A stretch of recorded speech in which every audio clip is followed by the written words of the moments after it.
दोस्तों बहुत ज़रूरी है कि आप जो भी जर्नल एंट्री करें, उसमें कौन-सा अकाउंट डेबिट होगा और कौन-सा क्रेडिट होगा ये आपको पता होना चाहिए। अगर आपको ये पता है तो ही आप करेक्ट जर्नल एंट्री कर पाएँगे और अगर आप करेक्ट जर्नल एंट्री कर पाएँगे तभी आपके अकाउंट्स करेक्ट होंगे। तो इसीलिए आपकी बुक के अंदर आपको 2 अप्रोचेस गिवन है। पहली जो अप्रोच है जिसको ट्रेडिशनल अप्रोच कहते हैं, इसी का नाम ब्रिटिश अप्रोच भी है, ये आपके पास गिवन है। दूसरा मॉडर्न अप्रोच गिवन है जिसको अमेरिकन अप्रोच भी कहा जाता है। इस वीडियो में मैं आपको एक नया अप्रोच और बताने वाला हूं जो है शॉर्टकट अप्रोच, और ये बहुत इजी है और आई एम श्योर कि आप ऊपर के दोनों टेक्निक्स छोड़ के फ्यूचर में इसी को यूज करेंगे। चलिए शुरू करते हैं हमारा आज का वीडियो। फ्रेंड, सबसे पहला है ट्रेडिशनल या ब्रिटिश अप्रोच।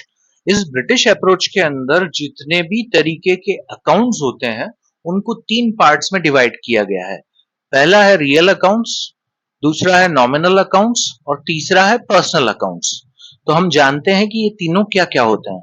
तो सबसे पहले रियल अकाउंट्स ऐसे अकाउंट्स होते हैं जो एंटरप्राइज की किसी असेट से डील करते हैं। So these type of accounts are related with assets और प्रॉपर्टीज। तो जो भी एंटरप्राइज है उसकी जो भी एसेट्स हैं या जो भी प्रॉपर्टीज हैं उनको रियल अकाउंट में रखा जाएगा। अब वो क्या क्या हो सकती हैं? तो वो आपकी बिल्डिंग हो सकती है, मशीनरी हो सकती है, स्टॉक हो सकता है, या तमाम तरीके की ऐसी चीजें जो कि एसेट्स होती हैं। अब एसेट्स भी 2 तरीके की होती हैं, आपको पता है, टेंजिबल एसेट्स होती हैं और इंटेंजिबल एसेट्स होती हैं। तो ये जो रियल अकाउंट्स होते हैं ये भी 2 तरीके के होते हैं। एक होते हैं टेंजिबल रियल एसेट्स अकाउंट्स और दूसरा होता है इंटेंजिबल रियल एसेट्स अकाउंट्स। तो टेंजिबल रियल एसेट्स अकाउंट के अंदर आते हैं आपका बिल्डिंग, मशीनरी, स्टॉक वगैरह, जबकि इंटेंजिबल रियल एसेट अकाउंट्स में आ जाएंगे आपके गुडविल, पेटेंट या फिर इस तरीके की चीजें जो इंटेंजिबल है। ठीक है। इसका जो रूल होता है वो रूल होता है debit that comes in and credit that goes out of the business.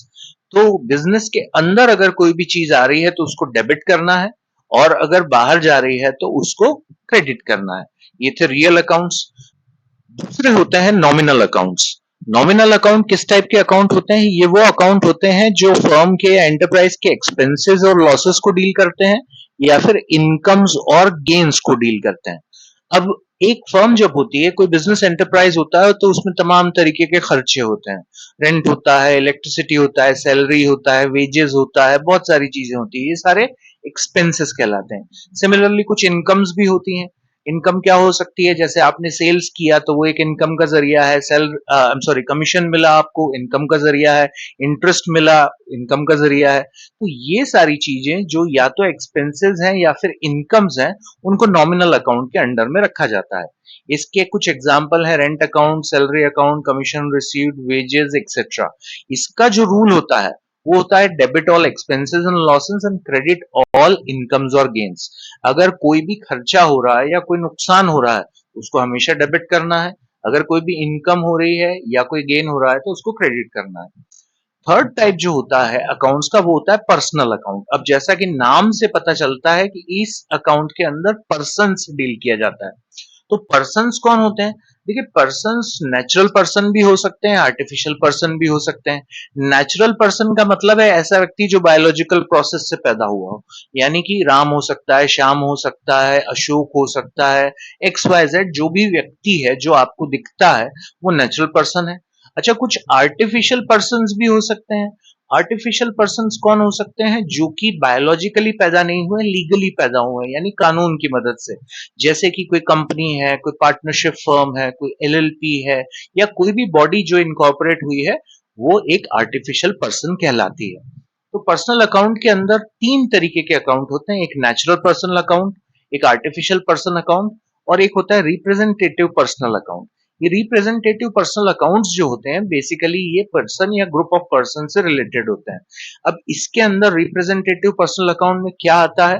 यदि ऐसे कोई एक्सपेंसेस हैं जो या तो आउटस्टैंडिंग है या फिर प्रीपेड है, या फिर ऐसी कोई इनकम्स है जो एक्रूड है या फिर अनअर्न्ड है, तो उसको रिप्रेजेंटेटिव पर्सनल अकाउंट में रखा जाता है।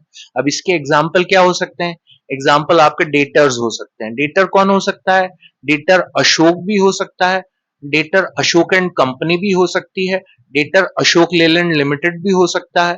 तो वो कोई इंडिविजुअल पर्सन हो या फिर कोई आर्टिफिशियल पर्सन, वो भी डेटर्स हो सकते हैं, सिमिलरली क्रेडिटर्स होते हैं, बैंक होता है, ये सारे आपके पर्सनल अकाउंट्स हैं।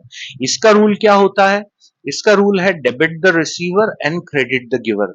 जिस व्यक्ति को मिल रहा है कुछ भी, उसको डेबिट कर दो, और जो दे रहा है उसको क्रेडिट कर दो।